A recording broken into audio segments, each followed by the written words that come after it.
আসসালামু আলাইকুম প্রিয় ভিউয়ার্স, আশা করি সবাই সুস্থ আছেন, ভালো আছেন। আপনারা স্ক্রিনে দেখতে পাচ্ছেন একটি এমএস শিটে লেজার কাটিং করে বারান্দার গ্রিলটি করা হয়েছে। অনেকে আপনারা প্রশ্ন করেন যে ভাই, আপনারা কি এমএস শিটের মধ্যে লেজার কাটিং করে থাকেন? জি ভাই, আমরা এমএস শিটের মধ্যেও লেজার কাটিং করে থাকি। আপনারা ঢাকার বাইরের থেকেও আমাদেরকে অর্ডার করতে পারেন। স্ক্রিনে দেওয়া নাম্বারে হোয়াটসঅ্যাপ করা আছে।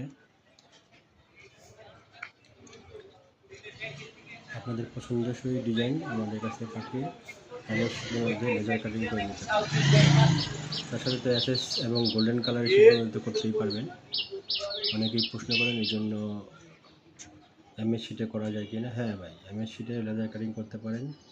2 মিলি, 3 মিলি থিকনেস, 5 মিলি, 4 মিলি, 6 মিলি এই ধরনের থিকনেসে আপনারা লেজার কাটিং করতে পারবেন।